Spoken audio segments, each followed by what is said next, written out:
नमस्कार दोस्तों, मैं आपका स्वागत करता हूं अपने YouTube चैनल पर। दोस्तों, ये YouTube चैनल पर मेरा पहला लेसन है और इस चैनल के माध्यम से हम लोग कंपटीशन से रिलेटेड जो भी कंप्लीट मैथमेटिक्स है वो पूरी पढ़ने वाले हैं। तो आप इस चैनल से जुड़े रहिए और आपको निश्चित तौर पर अधिक से अधिक लाभ होगा। तो दोस्तों, इस चैनल पर हम लोग क्या करेंगे कि जो मैथमेटिक्स पढ़ेंगे उसको दो हिस्से में डिवाइड करके हुए पढ़ते चलेंगे। जैसे अर्थमेटिक और एडवांस दोनों का हमें क्या करना है, साथ में मिला के पढ़ना। जैसे कि अगर मान लीजिए हम लोग क्या करते हैं, जैसे 3 चैप्टर क्या करते हैं या 2 चैप्टर करते हैं अर्थमेटिक के, तो 1 चैप्टर क्या करेंगे एडवांस मैथमेटिक्स का पढ़ लेंगे, जिससे कि एक पूरा बैलेंस बना रहा है। क्योंकि ना तो पूरा अर्थमेटिक ख़त्म करें, अर्थमेटिक एक साथ पूरा पढ़ने से क्या होता है कि बच्चों को दिक्कत हो जाती है, और एक साथ पूरा एडवांस पढ़ेंगे तो भी दिक्कत है, क्योंकि पेपर में तो ये मिला जुला कंसेप्ट आता है। तो हम लोग क्या करेंगे, दोनों मैथ को एक साथ पढ़ेंगे। 2-3 चैप्टर ये पढ़े, फिर 1 चैप्टर ये उठाएंगे। तो आज का जो पहला टॉपिक हम लोग पढ़ने वाले हैं वो है प्रतिशत। बहुत ही अच्छा चैप्टर है और बहुत मतलब हर जगह ये पूछा जाता है। कोई भी एग्जाम आप दीजिए, चाहे वो बैंक हो, चाहे एसएससी हो, चाहे रेलवे हो, चाहे यूपीएसआई हो, चाहे यूपीएससी का कोई भी पेपर हो, हर जगह ये ज़रूर आता है और ज़रूर ही आता है। और इस चैप्टर की मदद से आगे भी बहुत चैप्टर लगाए जाते हैं। जैसे जब आप लाभ हानि पढ़ेंगे तो वहाँ पे भी ये देखने को मिलेगा, जब आप CISI पढ़ेंगे तो वहाँ पे भी देखने को मिलेगा, जब आप टाइम स्पीड डिस्टेंस पढ़ेंगे तो वहाँ पे भी एवरेज स्पीड में हम लोग इसका यूज़ करेंगे। और जब हम लोग आगे जाएंगे तो जब DI पढ़ेंगे तो वहाँ पर भी इसका यूज़ होता ही होता है। तो बहुत ही अच्छा चैप्टर है, बड़े गौर से पढ़िएगा। चलिए तो स्टार्ट करते हैं हम लोग प्रतिशत।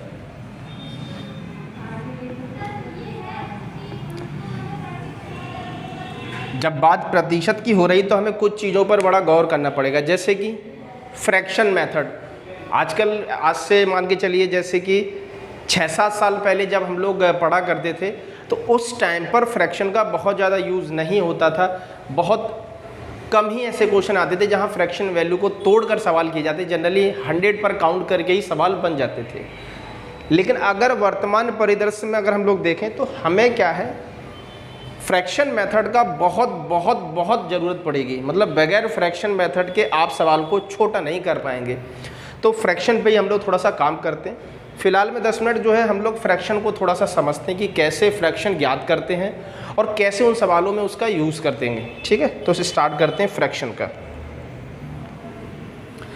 किसी भी नंबर का जब हमें देखिए थोड़ा सा और समझ लेते हैं, जैसे प्रतिशत होता क्या है। हालांकि डेफिनेशन पर कभी क्वेश्चन नहीं आता है क्या होता है, लेकिन ये जानना बहुत ज़रूरी होता है कि प्रतिशत होता क्या है।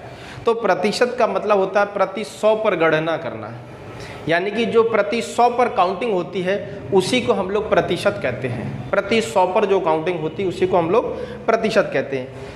कभी कभार डेटा एक्चुअली में इसकी ज़रूरत इस वजह से पड़ती है क्योंकि जब डेटा बहुत बड़ा हो जाता है तो उस डेटे को बोलने में हम लोग क्या करेंगे, असहज महसूस करते हैं। तो उसको हम लोग क्या करते हैं, नंबर में ना बोलकर हम लोग उसको परसेंट में व्यक्त करने लगते हैं। तो यहीं पर हमें परसेंट की ज़रूरत पड़ती है। जैसे कि अगर हम आपसे कहते हैं कि एक नगर, जैसे लखनऊ की बात करें तो लखनऊ मान लीजिए कि 22 लाख पॉपुलेशन है। उस 22 लाख पॉपुलेशन में हम आपसे कहते हैं कि बताइए कितने मेल हैं, तो आप कह देंगे लेट मेल की संख्या जो है लखनऊ में वो 7,93,990 है। अब एक चीज़ बताइए भैया कि 7,93,990 ये डाटा बहुत बड़ा है। अगर इसी को परसेंट में व्यक्त करना हो तो हम इसको टोटल से कंपेयर करा सकते हैं और परसेंट में भी शायद निकल आएगा, ऐसे 30, 40, 20%। तो 20% बोलना बड़ा सरल है कंपेरिजन बड़े डेटा के, कि इतना बड़ा डाटा बोला जाए कि 7,90,000 समथिंग। इस वजह से परसेंट का यूज़ किया जाता है। बड़े डेटा को बार बार रिपीट ना करना पड़े तो परसेंट में वो बड़े हम लोग फ्लुएंटली बोल पाते हैं। तो प्रतिशत में हमें एक चीज़ समझना है, फ्रैक्शन मेथड को बड़े गौर से समझेंगे। किसी भी नंबर का जब फ्रैक्शन याद करेंगे तो हमें क्या करना है, एक चीज़ याद रखना है कि परसेंट की जो वैल्यू होती है वो 1/100 होती है। जब भी किसी भी डिजिट में परसेंट लगा होगा और अगर हम उसे काट के छोटा करेंगे तो हम लोग वहाँ पर 1/100 लिख देंगे, 1/100 लिख देंगे। अब यहाँ पर करते हैं कुछ फेमस फ्रैक्शनों का यूज़, जैसे कैसे कैसे फ्रैक्शन पूछी जाती है। जैसे हम आपसे कहते हैं कि 10%, 20%, 25%, 30%, 40%। तो इस टाइप के फ्रैक्शन को आप काट के बड़े आसानी छोटा कर सकते हैं। आप लिखेंगे 10% हटेगा तो नीचे 2 जीरो यानी कि 100 आ जाएगा। 10 को और 100 को हम छोटा कर सकते हैं। जैसे हम इसको छोटा करेंगे तो ये आ जाएगा 1/10, यही इसकी फ्रैक्शन वैल्यू हो। और 20 की ऐसी छोटा करेंगे तो 1/5 आ जाएगा। 25 1/4, 30 3/10, 40 2/5। तो ये है इसकी फ्रैक्शन वैल्यू। और भी जो नंबर बार बार पूछे जाते हैं उनको भी लिखते हैं। जैसे कि हम आपसे कहते हैं मिक्स फ्रैक्शन में नंबर आ जाए, जैसे 3 सही 1/3%, 9 सही 1/11%, 11 सही 1/9%, 12.5%।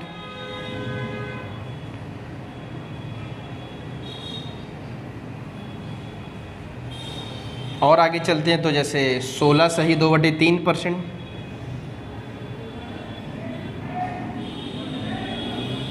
33 सही 1/3%, 37 सही 1/2%, 66 सही 2/3%। और भी बहुत सारी फ्रैक्शन को बनाया जा सकता है, लेकिन हम लोग उन्हीं फ्रैक्शन की बात कर रहे हैं जो बार बार पेपर में रिपीट होती हैं। फ्रैक्शन तो बहुत तगड़ी तगड़ी बनाई जा सकती हैं। ऐसी फ्रैक्शन की हो सकता है आपको उसे सॉर्ट आउट करने में 5 मिनट का समय लग जाता है, लेकिन वो पेपर के लिए महत्वपूर्ण नहीं है। वो प्रैक्टिस के लिए अच्छा है कि आप प्रैक्टिस घर पे करें। पेपर में जो क्वेश्चन आएगा उसमें ये सब नहीं होगा। जैसे अगर इसको सॉर्ट आउट करने लगे तो हम देखेंगे 3 त्रिका 9 और 1 10, ये 10/300 बनेगा। और 10/300 में जब हम इसको सॉर्ट आउट कर देंगे तो ये निकल के आ जाएगा 1/30। सेम आप इनको सबको छोटा कर सकते हैं तो ये बनेगा 9 से 1/11 को तो 1/11 आ जाएगा, ये 1/9 आ जाएगा, ये 1/8 आ जाएगा, ये 1/6 आ जाएगा, ये 1/3 मिलेगा जब हम लोग उसको सॉर्ट आउट करेंगे। ये 37 से 1/2 को जब सॉर्ट आउट करेंगे तो 3/8 आ जाएगा, और ये 2/3 आ जाएगा। तो ये कुछ फेमस फ्रैक्शन है जो बार बार पेपर में रिपीट होंगी, तो हमें ये आना ही आना चाहिए। अगर ये नहीं आएंगी तो हम जब सवाल को सॉल्व करेंगे तो आपको वहाँ दिक्कत पड़ेगी। तो ये आना ही आना चाहिए। जब बार बार इसे सॉल्व करेंगे तो आप देखेंगे ये अपने आप से याद हो जाएंगी। ठीक है, तो फ्रैक्शन से थोड़ा आगे बढ़ते हैं, फ्रैक्शन पे आगे आते हैं, साफ करते हैं इसको, नोट कर लीजिएगा।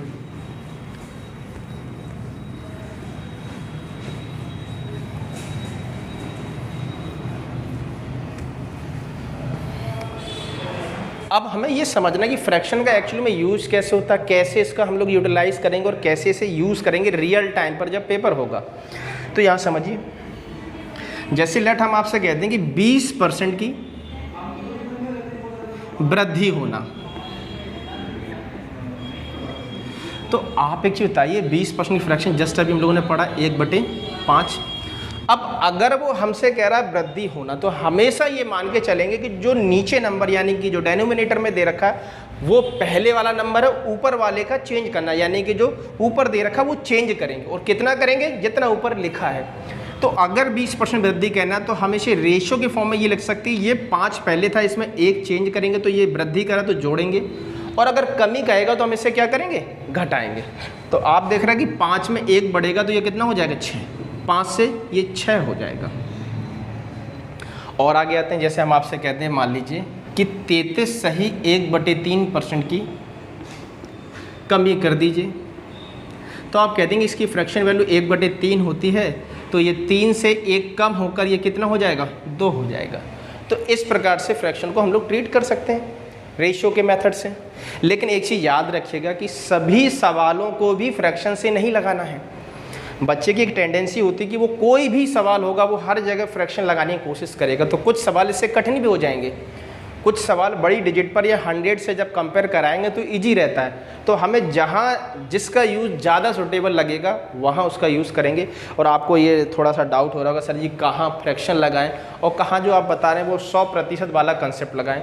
तो आपकी जानकारी लिए बता दें, जब इनको हम बार बार पढ़ेंगे तो आप दोनों में डिफ्रेंशिएट करना सीख जाएंगे कि कहाँ कौन सा ज़्यादा यूज़फुल होगा। और आगे आते हैं,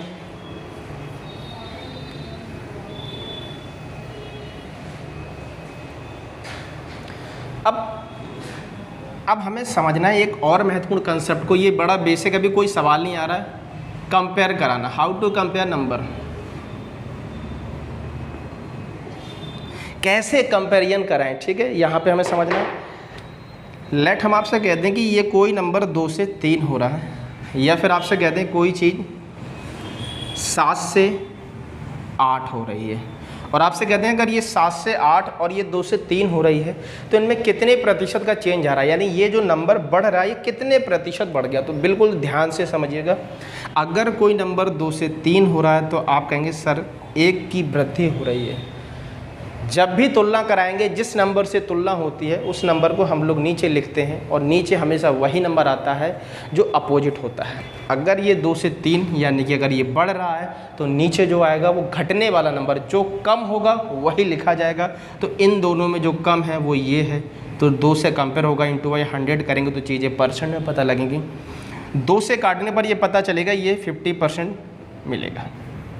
फिर से समझते हैं कि कोई आर्टिकल अगर 2 से 3 हो रहा तो 1 बढ़ रहा है, अगर ये बढ़ रहा है तो नीचे घटने वाला यानी कि इन दोनों में जो कम वाला है वो नंबर आ जाएगा, इंटू बाई 100 करने पर हम चीज़ें समझ जाएंगे। यहाँ पर आते हैं, अगर कोई चीज़ 7 से 8 हो रही तो आप बताइए कितना बढ़ रहा, तो 1 बढ़ रहा। अगर ये बढ़ रहा तो नीचे कम वाला, इंटू बाई 100। इसको जब सॉर्ट आउट करेंगे, 7 से डिवाइड करेंगे तो ये निकल के आ जाएगा 14 कंप्लीट 2/7। तो आपने समझा कि अपोजिट वैल्यू से ही कंपैरिजन होता है। इस बात को हमेशा याद रखिएगा। एक नंबर और ले लेते हैं जिसमें हम कमी कर दें। हम आपसे कहते हैं जैसे लेट कोई नंबर जो है 7 से 5 हो रहा, अब अगर ये 7 से 5 हो रहा तो ये कितना कम हो जा रहा, 2 कम हो रहा, तो हम लिखेंगे 2 की कमी। और अगर ये कम हो रहा तो नीचे जो आएगा वो ज़्यादा वाला नंबर आ जाएगा। तो ज़्यादा वाला नंबर कितना है, 7 इंटू बाई 100। इसको भी हम लोग लिख सकते हैं, आप देखेंगे इसका यूज़ करके बड़े आसानी से लिखा जा सकता है। 1/7 की फ्रैक्शन बन रही थी 14 सही 2/7, तो इसकी फ्रैक्शन जस्ट डबल बन जाएगी। ठीक है, तो आप इसे सॉर्ट आउट करके बताइएगा, कोशिश करिएगा कितनी आ रही है। ठीक है, और आगे आते हैं। तो हमने अभी 2 चीज़ें समझी कि फ्रैक्शन को कैसे लिखा जाता है, और साथ में ये भी समझा दूसरा पॉइंट कि हाउ टू कंपेयर फ्रैक्शन या नंबर। ठीक है, कैसे नंबरों को कंपेयर कराया जाता है, कैसे नंबरों की तुलना कराई जाती है। तो हमने यहाँ पर एक मेन बात जानी कि अपोजिट नंबर से, यानी कि विपरीत नंबर से ही तुलना होगी। विपरीत नंबर से ही तुलना होगी। अगर नंबर बढ़ रहा तो नीचे कम वाला, और अगर नंबर कम हो रहा तो नीचे वृद्धि वाला। और आगे आते हैं। तो ये समझा आपने, ठीक है। अब हम लोग वो क्वेश्चन को अभी सॉल्व करना शुरू करेंगे जहां पर डायरेक्ट फ्रैक्शन वैल्यू का यूज होता है।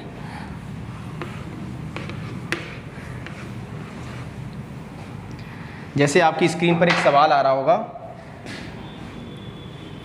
उस सवाल में लिखा है कि एक व्यंजक जो हमें दे रखा है वो दे रखा है x³ में कुछ चेंज चल रहा है। आप देखिए सवाल में x³ में x के टर्म्स में कुछ कमी की जा रही है, y के टर्म्स में भी चेंज किया जा रहा। तो हम यहाँ देखें कितना चेंज चल रहा है। तो आप देखेंगे 25% और 20% की कमी चल रही है।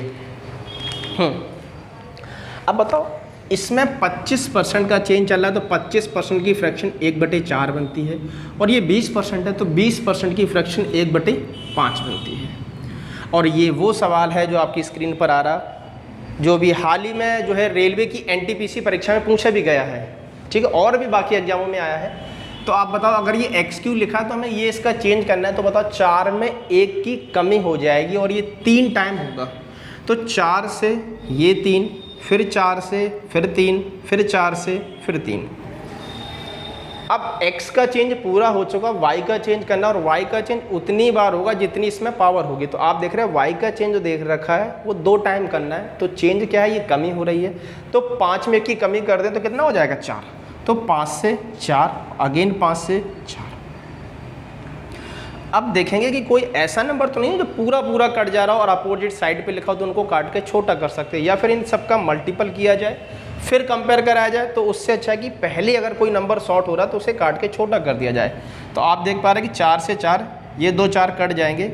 अब इसकी कंपेयर कराते तो 5 5 25 और 25 चौके 100, कि पहले नंबर 100 था। जब भी यहाँ पर जो लेफ्ट साइड आएगा वो टोटल पहले वाला होगा, और जो राइट साइड लिख रहे हैं वो नया वाला है जो अब चेंज होके आ रहा है। तो 3 का Q यानी कि ये 27 आ चुका है।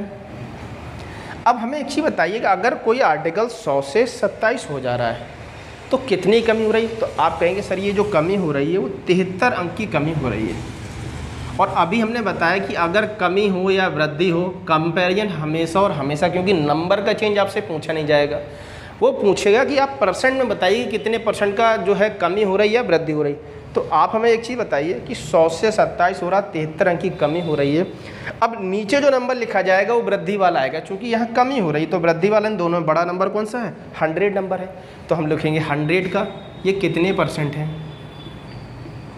तो ऐसा करने पर आपका आंसर आ जाएगा 73%। तो इस प्रकार से हम देखेंगे कि फ्रैक्शन का कितना सरल यूज इसमें दे रखा है। मतलब इससे सरल ये सवाल हमें नहीं लगता कि आप किसी भी तरीके से लगाएंगे और उससे हो सकता है। तो ये इस सवाल को लगाने का सबसे आसान और नायाब तरीका है। बाकी आप किसी भी तरीके से लगाएंगे सवाल तो थोड़ा सा तो कठिन होगा ही होगा।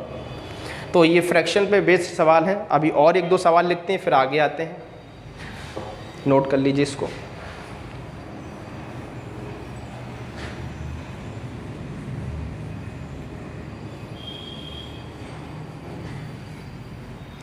जैसे एक सवाल हम अगर ये बोल दें कि अब देखिए स्क्रीन पर आपके सवाल भी आ गया होगा कि एक व्यंजक आपको दे दें कि एक व्यंजक, जैसे कि हम देखते हैं कौन सा सवाल अब आता है। हाँ, एक व्यंजक आपके सवाल पर आ गया कि m²k, और m²k में जो चेंज है वो 33 सही 1/3% यानी 1/3 का चेंज ये कर रहा है, और दूसरा 12.5% का चेंज है, और दोनों में ही वृद्धि चल रहा है। तो आप एक चीज़ देखिए कि अगर ये बढ़ रहा है तो 3 से 1 बढ़ जाएगा। ये 3 से कितना, आप देखिए ये सवाल भी किसी न किसी पेपर में आया हुआ है। आप देख रहे हैं बड़ा ही अच्छा सवाल है। m² के व्यंजक में m के मान में 33 सही 1/3% की वृद्धि हो रही है, और k के मान में जो है 12.5% की वृद्धि हो रही है। तो परिणामी व्यंजक में क्या प्रभाव पड़ेगा? क्वेश्चन को आप पढ़ पा रहे होंगे। तो आप एक चीज़ बताइए भैया कि 3 में अगर 1 की वृद्धि कर दें तो कितना आएगा? तो 3 से 1 बढ़ के ये 4 हो जाएगा, और 2 बार इसका रेपिटेशन दे रखा तो 2 बार लिख देंगे। दूसरे व्यंजक की बात करें तो आप देखेंगे कि इसमें 12.5% यानी 1/8 की वृद्धि करना, तो आप देखेंगे 8 से ये कितना हो जाएगा? 9 हो जाएगा। अब हम देख रहे हैं कि कुछ इसमें टर्म्स ऐसे हैं जो पूरे कट जा रहे हैं। तो आप देखिए 3 3 का 9, 9 से 9 कट गया है। कई लोग ऐसा करेंगे कि इसको मल्टीपल करके सॉर्ट करेंगे तो भी उनका आंसर सेम ही आएगा, बस कैलकुलेशन थोड़ी सी बढ़ जाएगी। तो कैलकुलेशन बचने के लिए हम लोग क्या करेंगे, शुरुआत में ही उसको छोटा कर देंगे। अब आप देखेंगे 4 दूनी 8 और 2 से फिर ये कट जाएगा।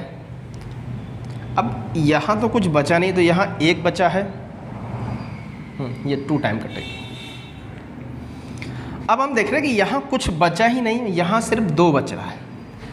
अब परिणामी व्यंजक का मतलब ये निकला कि अगर पहले 1 था तो अब 2 हो गया। अगर 1 से 2 हो रहा तो वृद्धि कितने की हो जा रही है? 1 की, और वृद्धि हो रही तो नीचे कम वाला नंबर आ जाएगा। 1 से 2 होने का मतलब है ये वृद्धि हो जा रही है, तो यहाँ पे हम लोग क्या करेंगे, अपोजिट नंबर यानी 1 आ जाएगा इंटू बाई 100। तो ये निकल के आएगा कि वृद्धि हो रही है, और वृद्धि वो भी कितनी की हो रही है? 100% की। तो ये सवाल भी आपके पेट परीक्षा में पूछा जा सकता है। हालांकि पेट में बहुत ज़्यादा मैथ इस टाइप की है नहीं है, पेट में तो जो सब DI ही आ रही है। तो आप इसको भी नोट कर लीजिए।